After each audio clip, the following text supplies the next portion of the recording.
രീതിയിൽ ആശയവിനിമയം ചെയ്യുന്ന ഒരു രീതിയാണ് ഇത് കമ്മ്യൂണിക്കേഷൻ സ്കിൽസ് എന്ന് പറയുന്നത്. അതൊരു സ്കിൽ തന്നെയാണ്, അല്ലേ? അപ്പോൾ it is a process to ability to communicate more effectively. മനസ്സിലായില്ലേ? അത് നമ്മുടെ ഫാമിലി ആവാം, നമ്മുടെ ഓഫീസാവാം, സുപ്പീരിയർ സ്റ്റാഫിൽ നമ്മുടെ കൊളീഗ് ആവാം, എന്തുവാം. ഇത് നമ്മൾ നല്ല രീതിയിൽ ആശയവിനിമയം ചെയ്യുമ്പോഴാണ് കമ്മ്യൂണിക്കേഷൻ സ്കിൽ ഡെവലപ്പ് ചെയ്യുന്നത്. ഇനി ഞാൻ പറയുന്നു എത്ര തരം communication skills. 1 verbal, 2 non verbal, 3 visual. ഈ 3ൻ്റെയും പ്രത്യേകത എന്താണ്? വെർബൽ എന്ന് പറയുന്നത് വാചികമായി ആശയവിനിമയം ചെയ്യുന്ന രീതിയെയാണ് വെർബൽ എന്ന് പറയുന്നത്. ഒരു കൂടെ പറഞ്ഞുതരാം. വാചികമായി ആശയവിനിമയം ചെയ്യുന്ന രീതിയെയാണ് വെർബൽ കമ്മ്യൂണിക്കേഷൻ എന്ന് പറയുന്നത്. അങ്ങനെയാണെങ്കിൽ നോൺ വെർബൽ എന്ന് പറയുന്നതാണ്. വെർബലിൻ്റെ കമ്മ്യൂണിക്കേഷൻ നമുക്ക് മനസ്സിലായില്ലേ? That means if I am communicating verbally, that type of communication is known as verbal communication. Is it clear for everyone? Clear ആയില്ലേ? നോൺ വെർബൽ കമ്മ്യൂണിക്കേഷൻ എന്ന് പറയുന്നത് നമ്മുടെ ശരീരഭാഷയും ചേഷ്ടകളും നമ്മുടെ ഭാവങ്ങളും അതിനെ നമ്മൾ ആശയവിനിമയം ചെയ്യുന്ന രീതിയാണ് non verbal communication. So what is known verbal communication means? It is a process to communicate to others in the flow of body language, gestures, nodding, അങ്ങനെയുള്ള ഒരു രീതിയിലാണ് എന്താ പറയുക നോൺ വെർബൽ കമ്മ്യൂണിക്കേഷൻ. 3ാമത്തെ എന്ന് പറയുന്നത് വിഷ്വൽ എന്ന് പറയുന്നത്. വിഷ്വൽ എന്ന് പറയുന്നത് ദൃശ്യപരമായിട്ട് പറയുന്ന ഒരു ആശയവിനിമയത്തിനെയാണെന്ന് പറയുക വിഷ്വൽ എന്ന് പറയുന്നത്. അപ്പോൾ visual communication means that suppose if you are seeing A film, that film you can convey for listeners or convey for a group of participants or the audience, a film aspirant people. അപ്പോൾ അതാണ് എന്ത് പറയണത് visual എന്ന് പറയുന്നത്.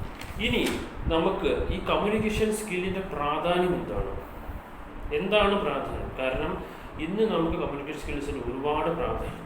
കാരണം നമ്മുടെ യുവജനങ്ങൾ മാത്രമല്ല യുവതലമുറയിൽ സൃഷ്ടിക്കുന്ന ഏറ്റവും വലിയ ആഘാതമാണ് കമ്മ്യൂണിക്കേഷൻ സ്കില്ലിൻ്റെ കുറവ്. അത് മാത്രമല്ല നമ്മുടെ ഫാമിലിയിൽ കുടുംബ പശ്ചാത്തലം നമ്മൾ നോക്കുകയാണെങ്കിൽ പോലും ഈ കമ്മ്യൂണിക്കേഷൻ സ്കില്ലിൻ്റെ ഒരു കുറവ് ഉള്ളത് കൊണ്ട് നമ്മുടെ വിള്ളൽ സംഭവിക്കുന്നു, ഭാര്യ ഭർത്ത ബന്ധം, അങ്ങനെ ഒരുപാട് പ്രശ്നങ്ങൾ സംഭവിക്കുന്നു. That means a lot of problem arising due to lack of communication in the family, marital problem, അതുപോലെ നമ്മുടെ ഓഫീസിലാണെങ്കിൽ പോലും this type of problem arise due to lack of communications. Clear ആയല്ലോ? ഈ കമ്മ്യൂണിക്കേഷൻ സ്കിൽസ് നമ്മൾ എങ്ങനെയാണ് ഇംപ്രൂവ് ചെയ്യുന്നത്? So what are the steps to improve the communication skills? There are a lot of techniques. We want to adopt certain techniques like many of the experts like social work practitioners or trainers or motivation speakers, they argue that you need to follow certain tips like 10 tips. First one is listening. അതായത് ഇവർ പറയുന്ന കാര്യങ്ങൾ motivation trainers ആയാലും അതുപോലെ trainers പറയുന്ന പോലെ ഒരു 10 tips. അതിൽ ഏറ്റവും ഒന്നാണ് ശ്രദ്ധിക്കുക, അല്ലെങ്കിൽ നമ്മൾ മറ്റുള്ളവർ പറയുന്ന കാര്യം നമ്മൾ ശ്രദ്ധിക്കുക. അതിനെ ലിസണിങ് എന്ന് പറയുന്നത്. 2ാമത്തെ നോൺ വെർബൽ കമ്മ്യൂണിക്കേഷൻ എന്ന് പറഞ്ഞാൽ ആദ്യം ഞാൻ പറഞ്ഞു ശരീരഭാഷയാണ് ഏറ്റവും പ്രധാനം, അതാണ് non verbal. 3 B clear and concise. നമ്മൾ പറയുന്ന കാര്യങ്ങൾ ക്ലിയർ ആയിരിക്കണം, അല്ലേ? സോളിഡ് എവിഡൻസ് ആയിരിക്കണം, അല്ലേ? ക്ലിയർ ആയിരിക്കണം.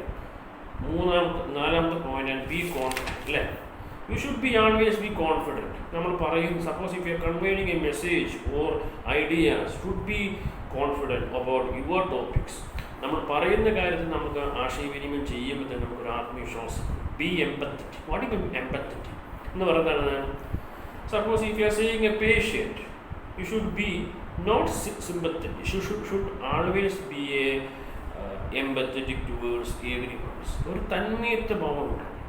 സിമ്പത്തറ്റിക് ആയിക്കഴിഞ്ഞാൽ അത് ഓവറായിട്ട് അത് അതിൻ്റെ ഇമോഷൻസ് ഉണ്ടാവും. പിന്നെ always B open minded, convey respects. അപ്പം നമ്മൾ ഈ തുറന്ന സംസാരം, തുറന്ന സാമീപ്യം, അതുപോലെ മറ്റുള്ള ആൾക്കാരെ ബഹുമാനിക്കുകയൊക്കെ ചെയ്യുമ്പോഴാണ് നമ്മൾ ഈ കമ്മ്യൂണിക്കേഷൻ സ്കിൽസ് ഡെവലപ്പ് ചെയ്യുന്നത്. ഏറ്റവും പ്രധാനപ്പെട്ട ഒരു കാര്യമാണ് നമ്മുടെ ലിസണിങ് സ്കില്ലാണ്. നിങ്ങൾക്ക് കമ്മ്യൂണിക്കേഷൻ സ്കിൽസ് വീക്കാണോ, മറ്റുള്ള ആൾക്കാർ എന്തെല്ലാം പ്രഭാഷണങ്ങൾ, എന്തെല്ലാം കാര്യങ്ങൾ വീട്ടിലോ എവിടെയെങ്കിലും പറയുകയാണെങ്കിൽ പോലും അത് ലിസൺ ചെയ്യുക, ശ്രദ്ധിച്ച് കേൾക്കുക എന്നൊരു ലിസൺ ചെയ്യുമ്പോൾ നമുക്ക് പതുക്കെ അവർ എങ്ങനെയാണ് പറയുന്നത്, we can follow dum. So, my dear friends, you need to develop, the first initial step is that you need to develop listening skills. The listening skills is very important because in many of the youth, for example, adults also, listening is very, what you call, it's like a obstacles for every person. ഒരു ശ്രദ്ധിച്ച് കേൾക്കുക എന്ന് പറയുന്നത് ഭയങ്കര പ്രശ്നമാണ്. If a person is saying something, just listen, just observe what he is saying about. What's the matter? What's the topic behind them? What's his emotion? What's his feeling within his topic? അങ്ങനെ കുറേ പറയുമ്പോഴാണ് നമുക്ക് ആശയവിനിമയ പാഠവും നമ്മൾ ആർജിക്കുകയുള്ളൂ.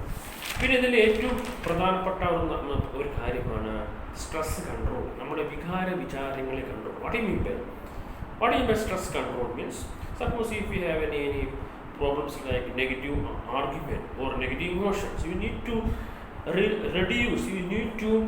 reduce or calm down when you are saying something. It's clear ആയില്ലേ? അപ്പോൾ ഇതിൽ ഒരുപാട് കാര്യങ്ങളുണ്ട്. നമ്മുടെ ആശയവിനിമയത്തിൻ്റെ ഏറ്റവും പ്രധാന ഒരു കാര്യമാണ് ഒരു നല്ല വ്യക്തിബന്ധം കാത്തു സൂക്ഷിക്കുകയാണെങ്കിൽ അവിടെ നമ്മുടെ കമ്മ്യൂണിക്കേഷൻ സ്കൂളാണ്.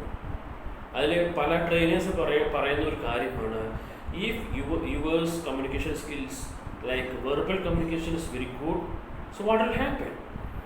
Your interpersonal or intraperson skill also tends to be high, graph is high. അപ്പോൾ നമ്മുടെ കമ്മ്യൂണിക്കേഷൻ സ്കില്ല് കൂടുതലാണെങ്കിൽ നമ്മുടെ വ്യക്തിബന്ധവും കൂടുതലായിരിക്കും എന്നാണ് എല്ലാവരും പറയുന്നത്. പിന്നെ വേറൊരു ഡെഫിനേഷൻ എന്താണ് പറയുന്നത് കമ്മ്യൂണിക്കേഷനെ കുറിച്ച് പറയുന്നത്? കമ്മ്യൂണിക്കേഷനെ കുറിച്ച് നമുക്ക് ഒരുപാട് ഡെഫിനേഷൻ ഉണ്ട് അല്ലേ? നമ്മുടെ ആശയവിനിമയം മറ്റുള്ളവർക്ക് പകർന്നു കൊടുക്കുക എന്ന് മാത്രമാണ് അല്ലേ?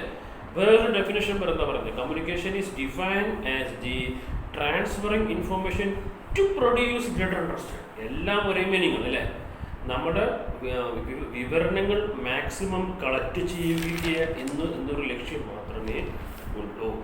ഇനി എന്തെങ്കിലും സംശയം പറ്റുമ്പോൾ ചോദിക്കാം. കാരണം എന്ന് വെച്ച് കഴിഞ്ഞാൽ ഇതിൻ്റെ ഏറ്റവും പ്രധാനപ്പെട്ട ഒരു കാര്യമാണ് കമ്മ്യൂണിക്കേഷൻ എന്ന് പറയുന്നത്. കമ്മ്യൂണിക്കേഷൻ എന്ന് പറയുന്നത് ഈ കമ്മ്യൂണിക്കേഷൻ എന്ന് പറയുന്നത് എല്ലാ മേഖലയിലും communication skill is widely accepted in everywhere.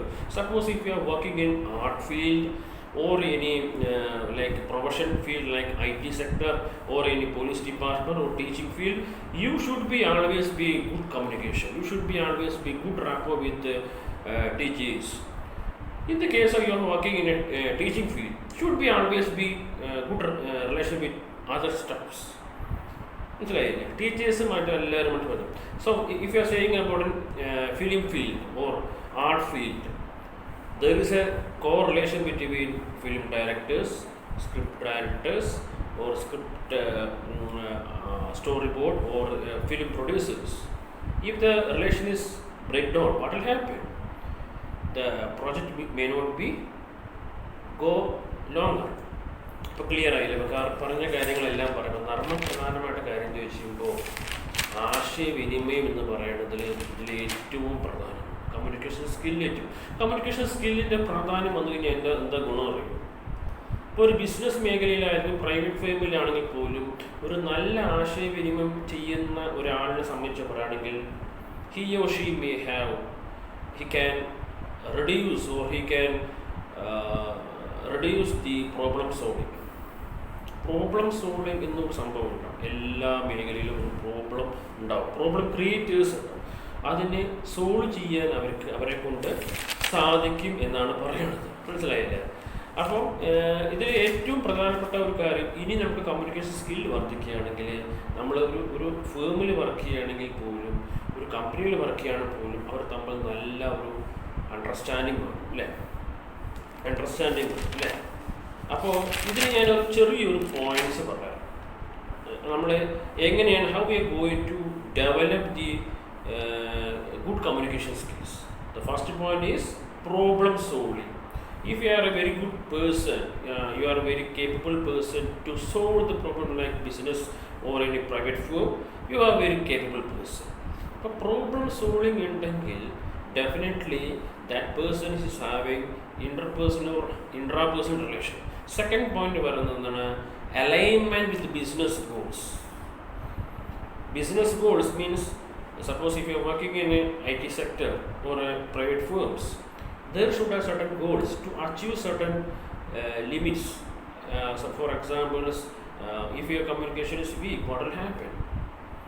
The employees, their relations will come down. If your communication is very good, their relations of other staffs will be also goes up.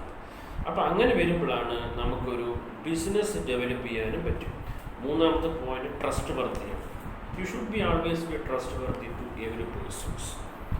നാലാമത്തെ പോയിന്റാണ് company culture. ആ കമ്പനിയെക്കുറിച്ച് കാര്യങ്ങൾ മനസ്സിലാക്കി അവിടെ conflict ഇല്ലാതാക്കുക എന്ന് മാത്രമേ അത് പറയാനുള്ളൂ. അങ്ങനെ കുറച്ച് കാര്യങ്ങളൊക്കെ നിങ്ങൾ ശ്രദ്ധിക്കുക. അതുപോലെ അടുത്തൊരു പോയിന്റ്, അഞ്ചാമത്തെ പോയിന്റാണ് വർക്ക് പ്ലേസ് മിസ്കമ്മ്യൂണിക്കേഷൻസ്. ഒരു വർക്കിംഗ് അറ്റ്മോസ്ഫിയറിലാണെങ്കിൽ പോലും അവിടെ കുറച്ചൊരു കമ്മ്യൂണിക്കേഷൻ്റെ ഒരു പോരായ്മ ഉണ്ടെങ്കിൽ പോലും അതിനെ നമ്മൾ ഓവർകം ചെയ്യുകയാണെങ്കിൽ ഒരു പരിധി വരെ നമ്മുടെ കമ്മ്യൂണിക്കേഷൻ ഡെവലപ്പ് ചെയ്യാൻ, അതിനെ ഓവർകം ചെയ്യാൻ നോക്കുക. പിന്നെ ഏറ്റവും പ്രധാനപ്പെട്ട ഒരു കാര്യമാണ് പേഴ്സണൽ റിലേഷൻ. വ്യക്തിപരമായിട്ട് ബന്ധങ്ങൾ സ്ഥാപിക്കുകയാണ് ഏറ്റവും ഉചിതമായ ഒരു കാര്യം.